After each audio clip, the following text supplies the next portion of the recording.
On va aller dans l'épître de Paul aux Romains. On Continue. va commencer le chapitre 11. On arrive bientôt à la fin. Je pense que d'ici à fin juin, on finira toute l'épître. Ouais.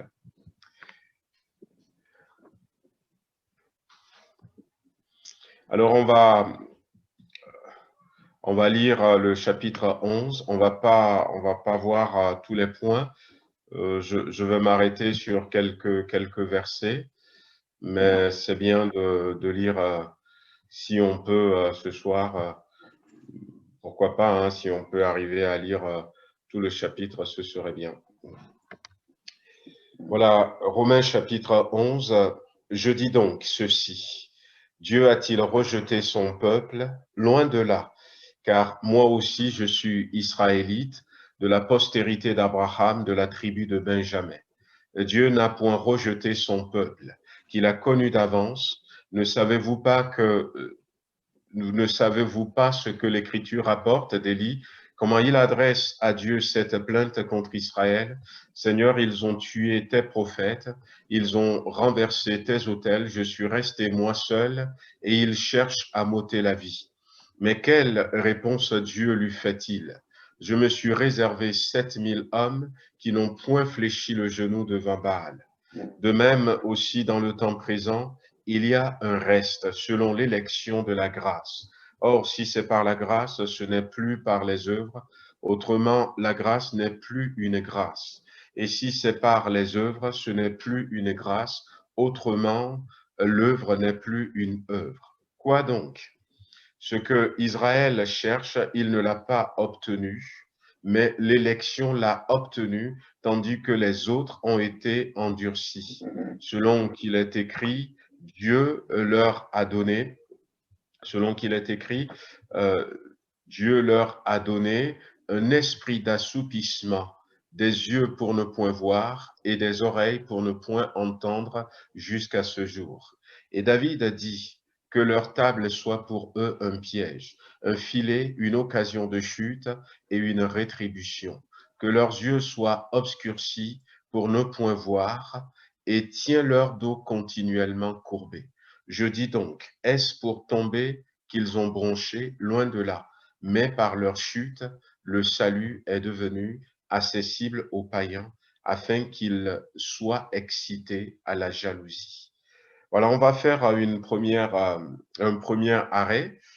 Euh, Ce que l'apôtre Paul est en train de dire ici, donc on en a parlé de long en large. Le verset 1 où l'apôtre Paul souligne à nouveau que Dieu n'a pas rejeté son peuple. C'est ça l'image du Dieu que nous avons. Dieu est un Dieu qui donne, on peut dire, en parlant peut-être à la manière de nous les hommes, Dieu est un Dieu qui redonne la chance. On peut dire qu'il est le Dieu d'une deuxième chance. Dieu ne se précipite pas pour appliquer son jugement, mais c'est un pédagogue, c'est un Dieu d'amour, c'est un Dieu compatissant et son but, c'est notre bien. Son but, c'est de nous faire du bien. Et ce que Dieu fait, c'est redonner une autre occasion, une nouvelle occasion. Et comprenons-le, hein, donc, avant, dimanche, nous avions parlé des fils de Corée et qui aurait pu penser que malgré ce jugement qui était tombé sur Corée, Dathan et Abiram, jugement terrible, où il y a certains qui ont été embrasés par le feu et d'autres qui ont été engloutis vivants, qui auraient pu penser que les fils de Corée vont être des gens aussi inspirés, hein, quand on lit les psaumes des fils de Corée, on est surpris. Il y a des révélations, il y a des inspirations profondes. On comprend que c'est des gens qui sont très proches de Dieu et qui aurait pu penser que ces gens-là vont parvenir à une telle proximité de Dieu. Donc, comprenons-le encore ce soir, notre Dieu C'est un Dieu qui est compatissant, lent à la colère, même s'il ne tient pas le coupable pour innocent, ce que Dieu recherche. Et l'apôtre Pierre aussi va nous le dire que si Dieu ne se précipite pas pour permettre le retour de Jésus-Christ, c'est parce que il souhaite que tous les hommes soient sauvés. Et ce verset, on peut encore se baser là-dessus pour continuer à prier pour les membres de nos familles, nos bien-aimés, les amis qui ne sont pas encore au Seigneur Jésus-Christ. On peut encore s'appuyer sur ce verset pour évangéliser en se disant qui c'est. Notre Dieu, c'est celui qui est capable de revenir en arrière, c'est celui qui est capable de sauver.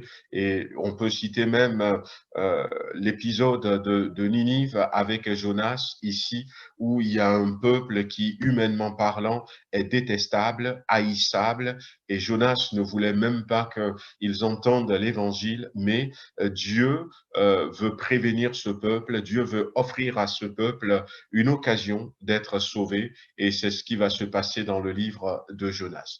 Donc, après, l'apôtre Paul va développer donc cette pensée tout au long. Hein. Dieu n'a pas rejeté son peuple qu'il a connu d'avance, et même si ils se sont tournés le dos.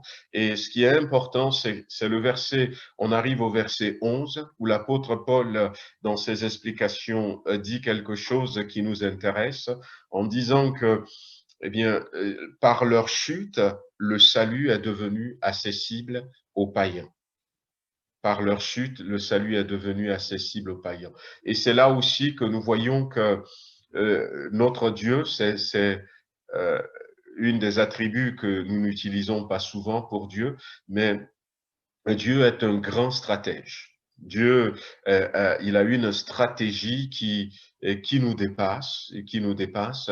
Quelqu'un avait fait un chant et il disait qui aurait pu penser que au travers d'un agneau, Dieu allait sauver toute l'humanité. Qui aurait pu le penser? Et surtout pas le diable, qui voulait à un moment donné empêcher effectivement la venue du Messie et qui va s'attaquer à Abraham, qui va s'attaquer à Moïse, qui va s'attaquer à David, qui va s'attaquer à ces hommes qui ont marché avec Dieu pour les entraîner dans le péché. Il ne s'imaginait pas du tout quel était le plan de Dieu. Et là, la Bible nous dit qu'au travers de leur chute, Dieu va sauver les païens. Dieu va sauver les païens. Et c'est une très, très belle stratégie parce que il y a eu quelques païens, pour parler de ceux qui ne sont pas du peuple hébreu. Il y a eu toujours de tout temps quelques païens qui se sont mélangés aux Israélites. Il y a eu des étrangers. Et ces étrangers, Dieu va leur dire, Dieu va dire dans sa loi qu'ils peuvent, pour certains, participer aux fêtes de l'Éternel, tout ça. On avait l'impression que Dieu ne veut s'occuper que du peuple d'Israël, alors que son intention, c'était le monde entier, c'était tout le monde. Et Dieu va utiliser la chute, la chute, le fait que le peuple d'Israël ne va pas suivre ce que Dieu lui demande, le fait qu'ils vont se détourner de Dieu, Dieu va utiliser cela pour toucher le monde entier. Et dans la culture américaine, on en a parlé la dernière fois, pour ceux qui se rappellent, euh, c'est vrai qu'en France ou dans la culture francophone, c'est différent, mais il y a eu une époque où aux États-Unis, quand on présentait son CV, euh, il, euh, il voudrait que les gens marquent sur le CV tous les échecs qu'ils ont connus. Parce que pour eux, eh bien, ils se disent, s'il a déjà échoué dans ce domaine, c'est qu'il a appris. Et l'échec était non pas quelque chose pour repousser l'autre, mais c'est comme un strapontin, c'est comme un levier pour dans la mentalité. Je ne sais pas si les choses sont restées comme ça, mais euh, euh, des fois, nous on dit j'ai échoué, et j'ai pas réussi, mais la question qu'on pourrait se poser en face de cet échec que je connais, quel est le plan de Dieu? Quelle est la stratégie de Dieu? Est-ce que Dieu peut faire quelque chose encore avec moi? Et là où la dépression nous gagne, souvent, c'est parce que on pense qu'on n'a pas réussi, on pense on a échoué, on pense qu'il n'y a plus d'issue, il n'y a plus d'issue. On a reçu un coup, ça peut être un coup terrible, et puis on se laisse abattre. On n'arrive plus à rebondir. Et là, la Bible nous dit qu'il y a eu un échec.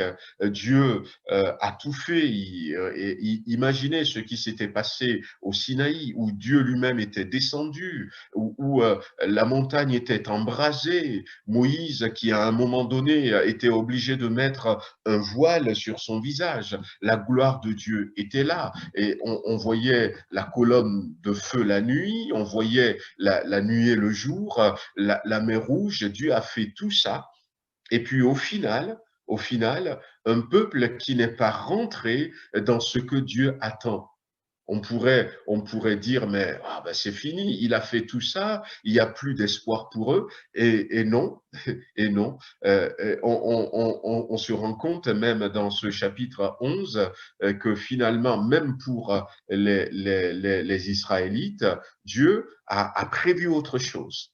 Que le chèque ne soit pas la fin pour eux, mais Dieu a prévu autre chose. Et que le Seigneur nous aide, bien aimé, que le Seigneur nous aide, afin que nous soyons de ceux qui ne vont pas, parce que j'ai connu un échec, que je me dise c'est fini, il n'y a plus d'espoir et que, eh bien, je sombre dans la déprime et que je reste couché, mais que je puisse dire, eh bien, Seigneur, voici, j'ai échoué, mais je compte sur ta grâce, je t'apporte mon échec, et toi, tu peux faire quelque chose avec.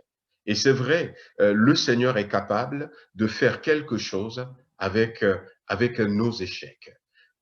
Quand nous parlons de ça, nous pouvons reparler de quelqu'un comme Pierre, à qui Jésus-Christ va même dire, Pierre, tu vas me renier, tu vas me renier.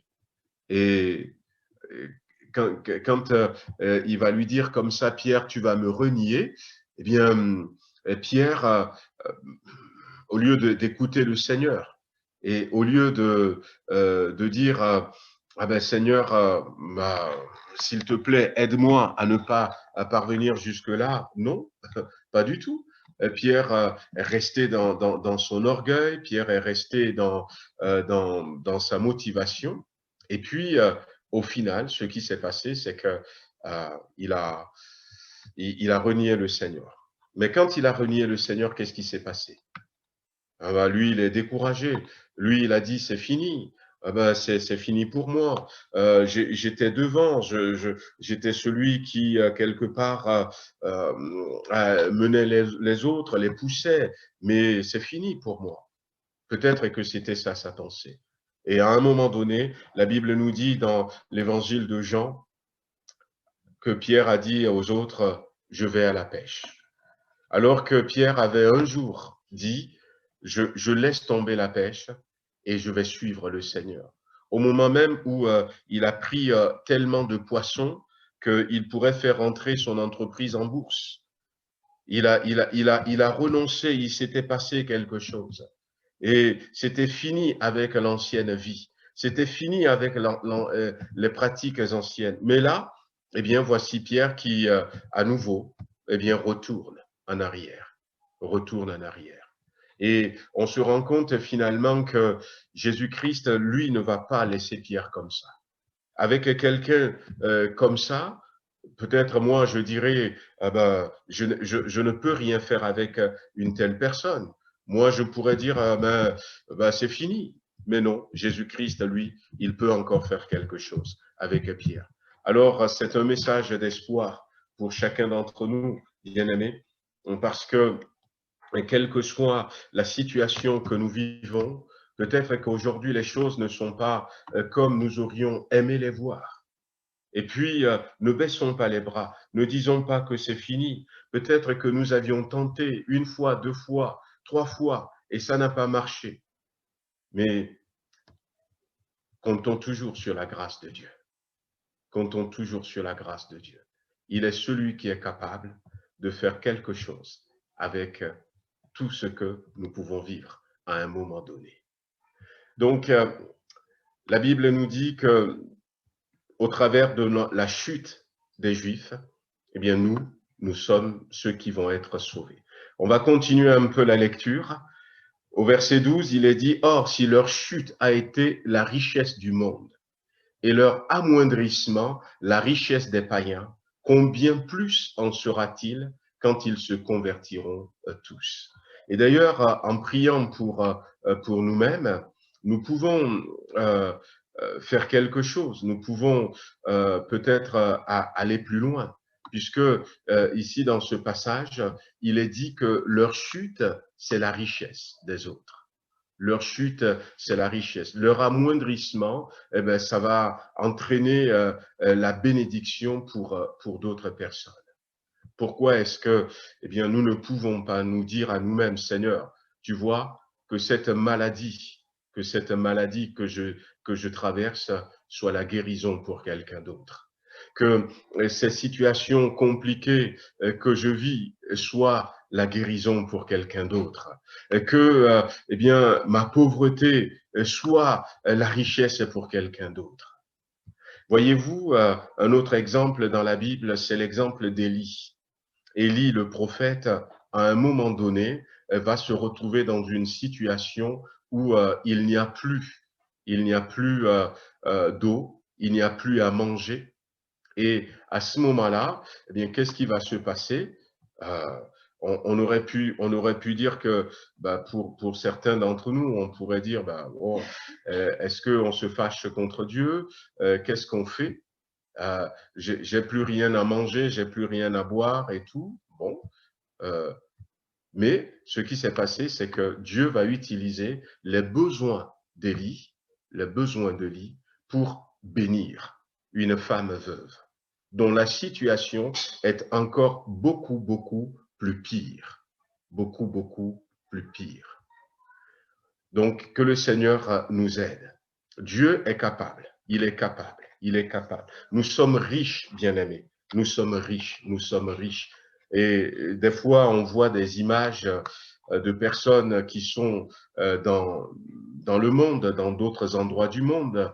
Je me rappelle de ce témoignage d'un homme qui, un jour, a voulu mettre fin à sa vie parce que sa nourriture a diminué, au point où il ne lui restait plus grand-chose à manger. Et ce jour-là, il avait dit, j'ai acheté des beignets.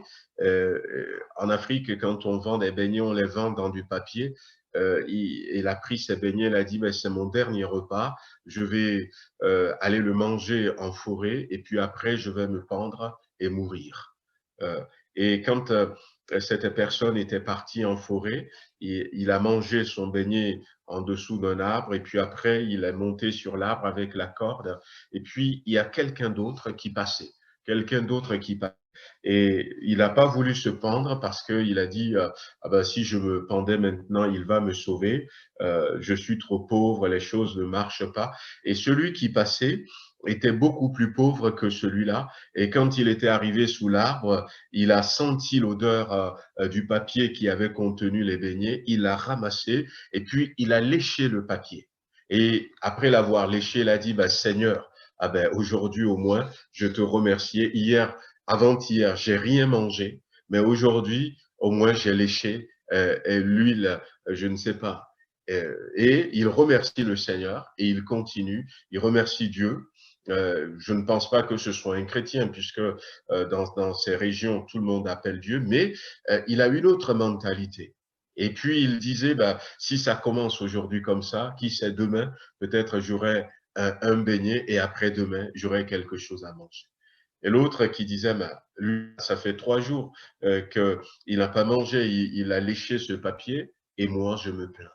Et c'est vrai que des fois, nous sommes beaucoup concentrés sur nos besoins et que le Seigneur nous aide, bien aimé, parce que eh bien, nous pouvons enrichir, même dans notre état de maladie. Nous pouvons enrichir les autres, même dans notre état de pauvreté. Nous, on pense que nous sommes pauvres, mais notre pauvreté dans la main de Dieu peut faire tellement de bien à ceux qui sont tout autour de nous.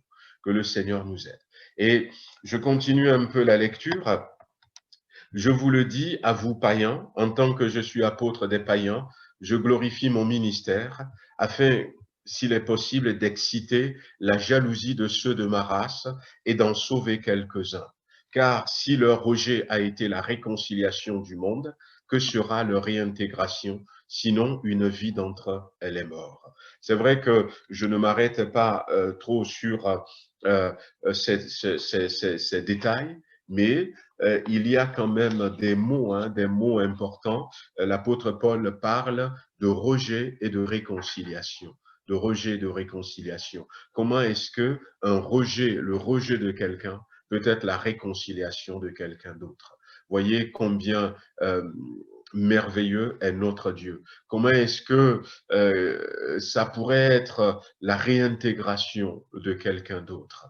Voyez-vous, donc nous pouvons apporter des choses tout autour de nous. Si les prémices sont saintes, la masse l'est aussi, et si la racine est sainte, les branches le sont aussi. Mais si quelques-unes des branches ont été retranchées, et si toi qui étais un olivier sauvage, tu as été greffé à leur place et rendu participant de la racine et de la graisse de l'olivier. Ne te glorifie pas aux dépens de ces branches. Si tu te glorifies, sache que ce n'est pas toi qui portes la racine, mais que c'est la racine qui te porte. Tu diras donc, les branches ont été retranchées afin que moi, je sois greffé. Cela est vrai. Elles ont été retranchées pour cause d'incrédulité, et toi, tu subsistes par la foi. Ne t'abandonne pas à l'orgueil, mais crains, car si Dieu n'a pas épargné les branches naturelles, il ne t'épargnera pas non plus. Alors, j'aimerais que nous puissions nous arrêter un peu sur cette image que l'apôtre Paul va apporter, l'image d'une greffe, une greffe. Et c'est une image qui nous parle et qui est intéressante pour nous parce que Jésus en a parlé déjà un peu dans Jean chapitre 15, mais nous savons comment est-ce que ça s'est fait. Euh, dans le cadre du jardinage, l'apôtre Paul est dans ce cadre, dans le cadre de la culture, où on prend par exemple un cerisier qu'on va greffer, et où on prend peut-être un poirier, moi je ne sais pas, qu'on va greffer. Et quand on va greffer, l'image, c'est ce que l'apôtre décrit ici. On va couper, on va tailler une branche du cerisier, et puis, on va prendre une autre branche qu'on va venir mettre à la place de la branche qu'on a coupée. Et petit à petit, quand on le fait bien, on entoure avec une sorte de bandage et tout. Et puis, petit à petit, ce qui se passe, c'est que la sève du cerisier va commencer à circuler dans la branche qu'on a rapportée. Waouh! Il se fait vraiment comme une soudure, une soudure. Ça prend du temps, certes, ça va prendre quelques jours, ça va prendre quelques semaines, mais à un moment donné, la branche qui a été rapportée et la branche qui était là, le cerisier, vont devenir une seule plante, une seule plante. Et là, nous voyons l'image de ce que nous sommes appelés à être et à vivre avec le Seigneur. Nous sommes des branches qui sont rapportées, mais comprenons, bien-aimés, que nous sommes greffés sur Jésus-Christ. C'est lui qui porte les racines. Et la Bible dit que, et l'apôtre Paul va l'exprimer en disant, si je vis, ce n'est plus moi qui vis, c'est Christ qui vit en moi. Et imaginez cette branche qui est rapportée pourrait dire la même chose en disant, mais si je suis vivant, la sève qui circule en moi, ben c'est la sève du cerisier, c'est la sève de la plante. Et c'est ce que nous sommes appelés à vivre, c'est ça, c'est la vie de Christ qui coule en moi, c'est le sang de Jésus qui coule en moi, qui circule en moi, c'est Christ qui me nourrit, c'est la racine, comme l'apôtre Paul dit, qui puise dans la terre tout ce dont a besoin toute la plante, non pas, et qui me communique ces choses. Et c'est vrai que pour euh, greffer une branche, comme j'ai dit tout à l'heure, j'ai pas vérifié, ça peut prendre quelques semaines. Et ces quelques semaines pour nous, ça peut être aussi quelques mois, ça peut être aussi quelques années, mais ça ne dépend que de nous.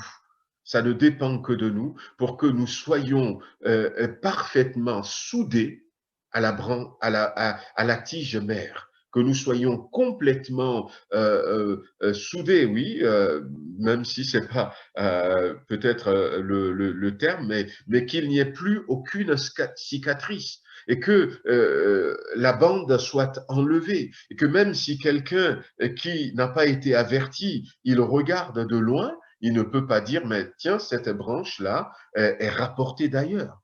La plante forme un tout. Ça ne dépend que de nous, frères et sœurs. Et je pense que nous avons besoin de continuer à nous surveiller nous-mêmes, à regarder nous-mêmes. Est-ce que je peux dire maintenant que la vie que j'ai dans mes veines, le sang qui coule dans mes veines, c'est le sang de Jésus-Christ.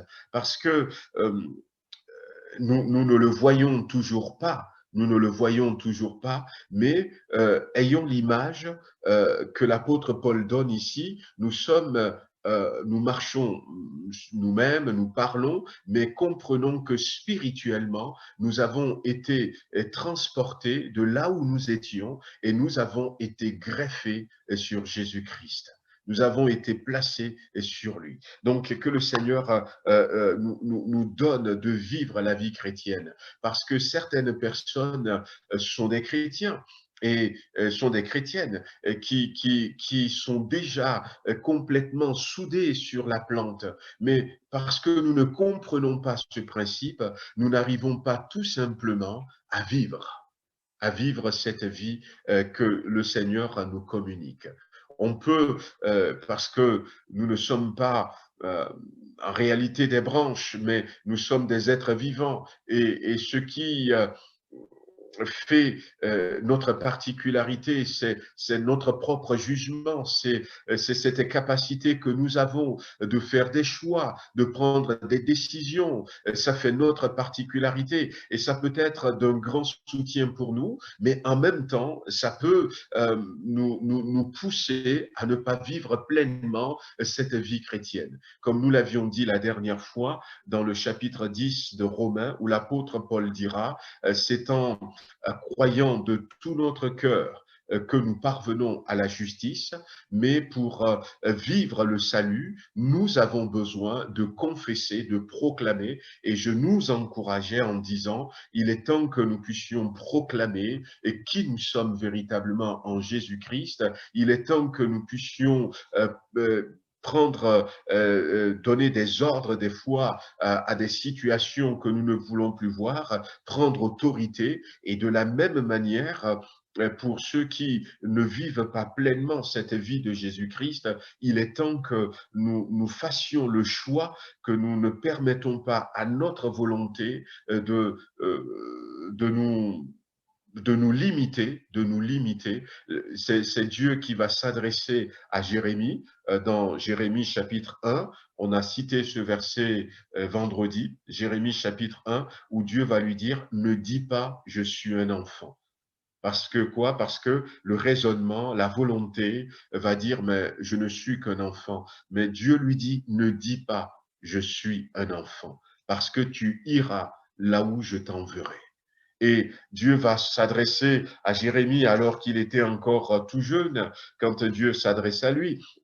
Il va lui dire, eh bien, voici, je t'établis. Jérémie chapitre 1, verset 19. Voici, il va dire, ils te feront la guerre. Voilà le verset 19. Ils te feront la guerre, mais ils ne te vaincront pas. Alors, si toi-même tu dis, je ne suis qu'un enfant, je suis faible, au verset 9, 10, Dieu lui dira, je t'établis sur les nations, tu vas renverser. C'est ce que Dieu, lui, il dit. Et la même chose, on le voit souvent. Gédéon, quand l'ange de l'Éternel va lui dire, va avec la force que tu as et tu vas sauver Israël, va dire, ah Seigneur, avec quoi est-ce que je vais sauver Israël? Et il va dire, voici, ma tribu est la plus petite des tribus d'Israël, le clan de mon père, c'est le plus petit clan, et la famille de mon père est la plus petite famille, et puis moi, je suis le plus petit de ma famille. Autrement dit, il voudrait dire au Seigneur que je suis petit, je suis incapable, je ne peux pas y arriver. Mais regardez, il y est arrivé avec 300 personnes. Avec 300. Ils étaient au début 32 000 personnes. Et après, Dieu a dit que ceux qui ont peur retournent, 22 000 est parti. Après, il restait 10 000. Et Dieu a dit, vous êtes beaucoup trop nombreux. Et puis finalement, il n'en restait plus que 300 personnes. Contre une armée d'à peu près 120 000. 120 000 soldats. 300 personnes qui n'ont même pas des outils efficaces de guerre. Et des fois, nous nous minimisons, frères et sœurs. Mais comprenons que si nous sommes debout, si nous sommes vivants, c'est parce que la greffe a pris. Amen. Si la greffe n'a pas pris, la branche qui est ramenée va mourir, va tomber. La greffe a pris. Nous sommes debout, nous sommes vivants dans le nom de Jésus-Christ. La greffe a pris. Alors laissons la vie du Seigneur couler en nous. Laissons cette vie couler au travers de nous pour que nous puissions vivre de belles et de merveilleuses choses. J'aimerais aussi m'arrêter sur ce verset 21, le verset 21 où la Bible dit de faire attention quand même, parce que si Dieu n'a pas épargné les branches naturelles, il ne t'épargnera pas non plus. Ça nous dit, je veux m'arrêter ce soir pour encourager dans le bon sens. C'est-à-dire que, eh bien, Dieu, il va y avoir un jugement. Il va y avoir un jugement. Mais le jugement qui nous attend, nous, et nous nous plaçons dans le camp des chrétiens.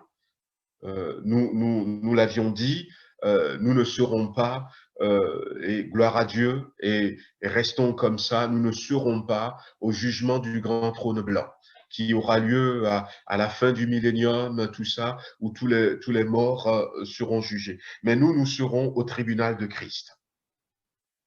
Il y aura un jugement.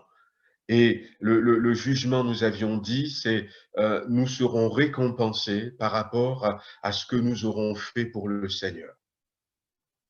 Nous serons récompensés par rapport à notre engagement. Donc, merci Seigneur, le tribunal de Christ, ce n'est pas une condamnation parce qu'il n'y a plus de condamnation pour ceux qui sont en Christ Jésus. Mais c'est bien de savoir que quand Dieu nous a confié des talents, il attend que nous multiplions ces talents. Et c'est le Dieu que nous avons. J'ai parlé tout à l'heure de Dieu qui ne rejette pas, c'est vrai. Mais c'est aussi le Dieu qui n'a pas hésité un seul instant à juger la branche naturelle. Donc, il n'hésitera pas non plus à nous faire passer devant le tribunal de Christ. Ne pensons pas que nous allons rester tranquilles et puis tout va bien aller. Dieu va nous poser des questions. Dieu rentrera en jugement avec nous par rapport à ce qu'il nous a confié. Et surtout dans un moment comme celui-ci où le monde a besoin de le voir. Le monde a besoin de lui. Des gens sont en train de mourir. on ne connaît pas le nombre. Des gens sont en train, il y a même quelqu'un que j'avais eu au téléphone qui n'est pas chrétien cette semaine dernière et qui me dit, je suis perdu, je me sens perdu. Et c'était quelqu'un qui gagne bien sa vie et il a osé le dire. Je me sens perdu. Mais combien sont perdus tout autour de nous? Regardez hier quand on était dans cette église catholique et on nous a donné 5 minutes pour intervenir, pour donner un témoignage au nom en mémoire de Cathy. Moi, j'ai dit quelques mots qui me sont venus comme ça. Et puis, à un moment donné, j'ai parlé en disant que elle avait l'espérance dans son cœur. L'espérance, elle est sauvée, elle est partie vers son Seigneur Jésus. Elle avait cette espérance dans son cœur et nous avions choisi un chant, j'avais dit un chœur qui retrace l'espérance qu'elle a vécue quand elle était au milieu de nous. Et puis, on avait entonné ce chant, contempler mon Dieu sur son trône, vivre avec Jésus. Et j'avais cité les paroles des couplets. Et puis, on l'avait chanté. Quelque part, on serait rentré dans cette église, on allait se dire, eh bien, écoutez, c'est catholique, on ne dit rien, on ne fait rien, on ne veut pas heurter les gens, ils sont... Mais, à notre grand étonnement, à la fin, eh bien, les gens se sont approchés de moi, se sont approchés pour dire on a bien aimé, on a bien apprécié, c'est bien ce que vous aviez chanté, c'est bien ce que vous aviez fait. Et souvent c'est comme ça, frères et sœurs. On se dit mais je ne veux pas le bousculer, je ne veux pas eh bien l'embêter avec ma foi. Et puis on reste dans notre coin, mais on se rend compte finalement que quand nous osons, eh bien c'est ce que la personne attend. Oh, certes, il y a quelqu'un qui ne veut pas que nous mettons les talents que le Seigneur a placés en nous, que nous mettons ces talents, que nous fructifions ces talents. Et cet autre, ce n'est autre que l'adversaire et qui peut-être va essayer de nous décourager, va nous dire surtout n'y allez pas. Mais et qui va même peut-être eh bien faire en sorte que quelqu'un parmi tous ceux qui ont entendu vont venir va dire j'aime pas ce que vous faites. Oui, peut-être qu'il y aura une personne, peut-être qu'il y aura 2 personnes qui nous diront ça. Mais ne nous arrêtons pas. Dieu a placé quelque chose en nous. Et comprenons ce soir que le monde a besoin de nous. Il y avait cet homme de Dieu qui avait été attaqué par ce brigand et il a tout pris, il a tout pris. Mais l'homme de Dieu qui ce serviteur de Dieu, et quand il avait dit simplement à ce brigand, quand le brigand partait, il a appelé et il a dit, jeune garçon, il a dit, mais quoi encore? Il a dit, quand tu seras fatigué de cette vie que tu mènes, tu peux te tourner vers Jésus-Christ. Il t'aime et il sera là pour toi. Et le garçon est parti avec sa sacoche, avec l'argent, mais des années plus tard, eh bien, cette parole a eu son effet. Cette parole a eu son effet. Et quand j'avais écouté ce témoignage, je me disais, en voici un qui a compris que, eh bien, Dieu a mis un talent en lui. En voici un qui a compris que celui-là qui est venu le voler, comme je disais tout à l'heure, celui-là qui est un brigand, eh bien, et qu'il a mis dans cet état, même si il sentait des douleurs, même si il n'est pas du tout content qu'on lui pique son sac à main. Et même dans cet état, eh bien, il a été une bénédiction pour l'autre. Il a été une bénédiction pour l'autre. Et il y a des exemples comme ça où quand on veut, quand on donne des fois juste une parole, on ne se décourage pas et on réalise que nous avons quelque chose à leur apporter. Qu'est-ce que Jésus-Christ a dit à la croix? Il a dit, pardonne-leur, car ils ne savent pas ce qu'ils font. et que cette pensée nous pénètre alors que quelqu'un nous insulte, même si c'est quelqu'un qui connaît le Seigneur, même si c'est quelqu'un qui vient à l'église, que ça ne nous enferme pas pour que nous devenions des chrétiens qui gardent pour eux tout ce trésor, toute cette richesse que Jésus a placée en nous. Mais qu'au contraire, nous puissions dire, tant pis pour cette personne. Ou alors, si nous avons la foi qui peut aller jusque-là, peut dire, mais il ne sait pas ce qu'il fait. Elle ne sait pas ce qu'il fait. Ouais. Quelqu'un dira, eh bien, il savait très très bien ce qu'il faisait. Il savait qu'ils sont en train de me lapider. C'est peut-être Étienne qui serait là. Il dit, mais il savait qu'ils sont en train de me lapider. Ils voulaient me tuer. Ils étaient méchants. Non, ils ne savent pas ce qu'ils font. Sur le coup, c'est vrai qu'ils voulaient le tuer. Étienne l'a vu aussi, qu'ils voulaient le tuer. Mais il ne savait pas quel est l'esprit qui les animait. Il ne savait même pas pourquoi il faisait ça. La preuve, lorsque le Seigneur Jésus a rencontré Saul de Tarse, qui était là, qui approuvait tout ça. Et le Seigneur lui a dit, Saul, Saul, pourquoi me persécutes-tu? Il a dit, qui es-tu, Seigneur? Qui es-tu? Je suis Jésus de Nazareth que tu persécutes. Et là, la vie de cet homme était bouleversée.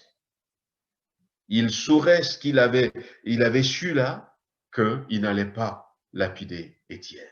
Du coup, quand on va le lapider, lui, il va réagir de la même manière. Quand on va lui faire du mal, il va réagir de la même manière. Mais sans aller jusque-là, mais que le Seigneur nous donne de réaliser que nous avons un héritage, nous avons un trésor, nous avons la vie de Jésus-Christ qui coule en nous, nous avons les guérisons de Jésus-Christ qui peuvent se manifester au travers de nous, nous avons la paix de Jésus-Christ qui est en nous, nous avons la joie de Jésus-Christ qui est en nous, nous avons la nature de Jésus-Christ qui est en nous parce que la greffe a pris, frères et sœurs. Bien-aimés, la greffe a pris parce que nous sommes vivants, nous sommes debout, nous ne sommes pas morts. La greffe a pris et c'est la vie de Jésus-Christ qui coule en nous. Alors, eh bien, soyons de ceux qui ne vont pas baisser les bras. Nous sommes dans des moments où le monde a besoin de voir Jésus-Christ. Or, il est où Jésus? Il est en moi. Il est en moi. C'est vrai qu'il est aussi en chacun d'entre nous. Mais nous n'allons pas dire, je préfère que les autres montrent Jésus et moi pas. Vous savez comment ça fonctionne avec le système des votes électoraux. Si moi je dis, eh bien, mon candidat, je ne sais pas, c'est Tartampion, comme on dit, mais je sais que c'est aussi le candidat de Maggie, je sais aussi que c'est le candidat de Shalom. Et puis je me dis, mais Shalom et Maggie vont voter pour notre candidat. Shalom dit dans sa tête, papa et maman vont voter pour notre candidat. Et Maggie aussi dit, bah, c'est papa et Shalom qui vont voter. Au final, personne ne va voter pour le candidat. Ne disons pas, eh bien, c'est à l'autre de le faire. Non, parce que l'autre est en train de dire, c'est à toi de le faire. Alors que toi, tu dis, c'est à nous tous de le faire. C'est à nous tous de le faire. Nous avons une richesse, nous avons un trésor. Ainsi, nous pouvons être de ceux qui vont apporter Jésus tout autour de nous, surtout dans un moment comme celui-ci.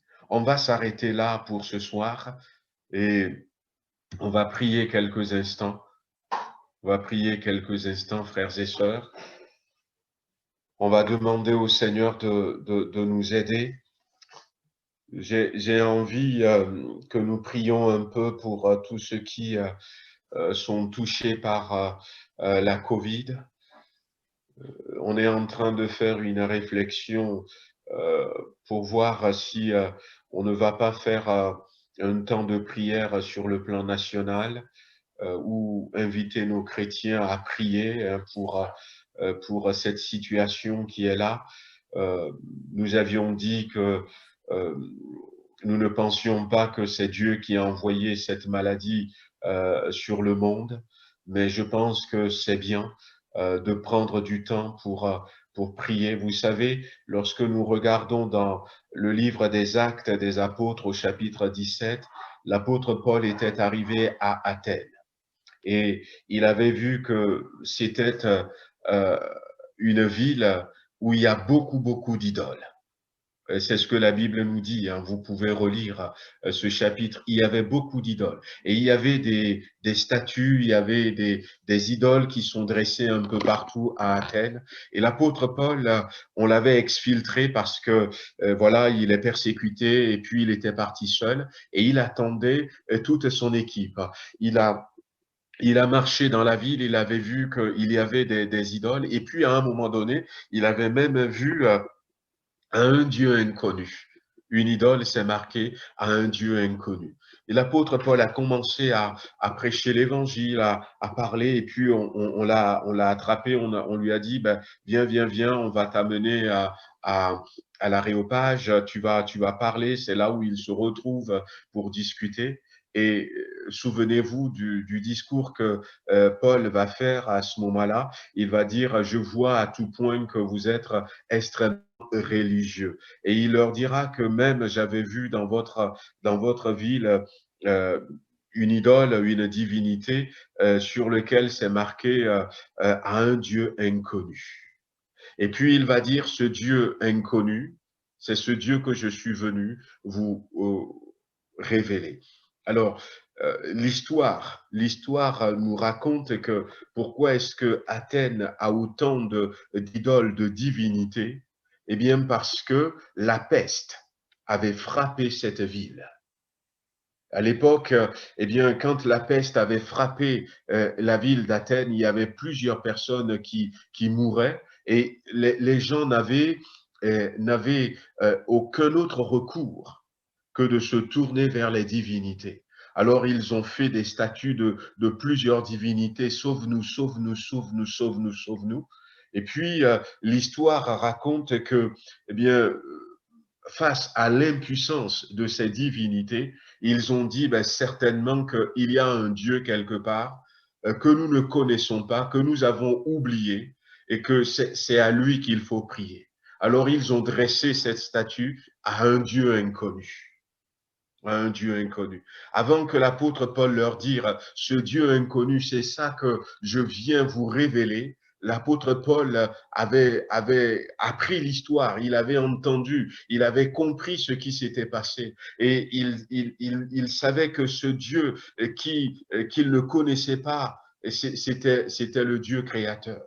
Et c'est pour ça qu'il va les entraîner vers là. Et aujourd'hui, ce que nous vivons dans notre monde, eh bien, je pense que ça peut ressembler à une peste, ravage de la peste. Et peut-être que il y a certes les vaccins et ceux qui le prennent, mais ils ont besoin de ce Dieu qu'ils ne connaissent pas. Et j'ai envie que ce soir, nous prions pour eux, nous prions pour nous, nous prions pour notre monde, que nous prions encore pour le gouvernement, que nous prions pour nos hôpitaux, que nous les remettions entre les mains du Seigneur. Nous croyons que même si ce n'est pas Dieu qui est à l'origine, que Dieu peut faire grâce, que Dieu peut poser sa main, que Dieu peut secourir. Alléluia. On va prier quelques instants. Seigneur notre Dieu, nous voulons te remercier. Ce soir, nous réalisons que la greffe a pris, Seigneur, et parce que la greffe a pris, Père, ta vie est en nous. Merci pour cette vie que nous pouvons communiquer tout autour de nous, cette paix, cette joie, la guérison qui est en toi que nous pouvons communiquer tout autour de nous. Seigneur, je veux rester sur les besoins de notre génération. Nous vivons un moment où les gens ont besoin de te voir, où les gens ont besoin, Seigneur, de sécurité, de pureté, d'espérance, d'espoir. te remercions pour guérisons, cela encore ce où les soir. dents ont besoin d'être Nous rassurées. bénissons, Seigneur, Et te toutes ces remercions. choses, Seigneur, toi, tu les Prions, as. Seigneur, Tu encore peux ce les soir porter, pour Seigneur, pour chacun les d'entre nous. malades, Seigneur, Nous dans te les demandons, hôpitaux. Seigneur, de nous aider, T'en prier, de nous Seigneur, afin aider que tu puisses à ne pas laisser la poser ta timidité, main, parce que tu es le Dieu l'intimidation de nous grâce. écraser, Tu es le mais Dieu qui Seigneur, guérit, tu es le Dieu qui restaure. à vivre Nous pleinement comme croyons, ceux Seigneur, tu es en capable de qui faire vit cela Jésus-Christ, dans la ceux vie de et tes celles, enfants. Seigneur, qui sont Tu peux appelés faire à cela dans la vie de l'entrée ceux du qui sont but du malades, monde. Dans le ceux nom qui de sont au lit, Jésus-Christ, allaités. pose ta main Prions sur de ce que chacun tu poses d'entre ta nous, main de pose ta grâce, tu main poses sur ta ton main Église. Ce de soir, nous miséricorde, t'apportons, Seigneur, dans le nom Seigneur, de cette Jésus-Christ. situation dramatique Et que que, nous Seigneur, vivons. Nous ces croyons que personnes tu qui peux sont faire malades, quelque qui puissent chose. recevoir la Seigneur, guérison qui secours vient de notre toi. monde qui a besoin de toi. Oh Nous Seigneur, voulons te notre monde prier a en ce besoin de toi. moment pour tous Notre ceux qui monde a sont en besoin de ta manque bonté. Notre d'oxygène, monde a ceux qui besoin sont de ta hospitalisés, miséricorde. que ce soit dans leur Oh, maison, que ce soit notre monde a en besoin de ta réanimation, présence. Seigneur. Nous prions Tu cela vois ce combien soir, le afin que personnel tu soignant interviennes, peut être parce que débordé ce que par tu fais là, on ennui. ne peut pas Nous le les faire. remettons Seigneur, nous entre tes mains. Nous croyons. demandons ton Même encore, secours. les gens Nous sont là demandons, dans leur Seigneur, aveuglement, que dans leur tu étendes ignorance, ta mais main. ta bonté est Seigneur, là pour toutes guéris ces hommes et toutes ces aussi. C'est femmes. vrai, il y a les Alors nous vaccins, il y a les prions à ce que, Seigneur, médicaments, tu il y puisses a les poser ta soins, main. mais il y a Nous prions à aussi ce ta que tu puisses guérison. intervenir. Nous Seigneur, prions à ce que guéris tu puisses aussi, agir. relève, Seul toi qui peux restaure le dans le faire, nom de seul toi qui peux Jésus-Christ. manifester Tourne le et ta regard, bonté à Seigneur, de l'égard ce de monde l'humanité, vers toi, à ce l'égard Dieu du qu'ils ne monde qui a connaissent pas besoin tant de encore, toi. et viens te C'est par révéler ta à eux bonté que dans leurs le yeux nom puissent de s'ouvrir. Jésus-Christ. Oh Combien, Dieu, Seigneur, dans fais leur grâce cœur en encore ce au nom moment, de sont Jésus. en train On d'invoquer un pose ta main Dieu dans le nom de inconnu, un Jésus. Dieu qu'ils ne Tu es le connaissent Dieu de pas, en grâce. demandant le Père, dans le secours nom de de ce Dieu. Jésus-Christ, Viens te montrer nous à ces prions, Seigneur, personnes, afin que viens te tu révéler puisses à eux, aider, Seigneur, tu puisses viens poser ta les main, Seigneur. secourir dans le nom de Dans le nom de Jésus-Christ. Nous Jésus-Christ, remettons, tu peux Seigneur, venir au secours l'administration à ces entre hommes, tes tu peux venir mains, au Seigneur. secours à Nous ces prions femmes, pour à le ces jeunes garçons, gouvernement. ces jeunes Étends tes filles, mains, Seigneur, à notre ces Dieu. nations, Seigneur, qui ont Secours tellement notre besoin de monde, toi. en Tu vois particulier la combien de personnes France. qui sont en train de L'île mourir France, par rapport à cette Switzerland, maladie, nos Seigneur, mais nous voulons hôpitaux, Seigneur, nous les confier, remettons Seigneur, entre les tes mains. nations en toi. Béni sois-tu, Parce que Seigneur, tu as louange, donné ta gloire vie à la et croix pour honneur ces à ton nations, tu as Saint-Nom. donné Au nom de ta vie à la Jésus. croix pour ce peuple. Alléluia. Et je voulais croire ce que tu es capable de le faire, Seigneur. Je voulais croire à ce que tu es capable de guérir. Je voulais croire à ce que tu es capable de restaurer. Je voulais croire à ce que tu es capable d'agir. Oh Seigneur, je t'en supplie. Pose ta main, tu vois combien des familles sont en train de souffrir. Combien des parents, des enfants, des petits-enfants sont en train de souffrir, mais c'est toi seul qui peux consoler toutes ces familles éprouvées. Alors Seigneur, nous prions ce soir afin que tu interviennes. Nous prions ce soir afin que tu te manifestes en puissance. Parce que nous croyons, Seigneur, tu es le Dieu qui écoute ton Église. Béni sois-tu pour tout ce que tu vas faire, oh Dieu. Béni sois-tu, Seigneur, parce que tu te manifestes en puissance. Que toute la gloire te revienne encore ce soir. Dans le nom de Jésus. Amen.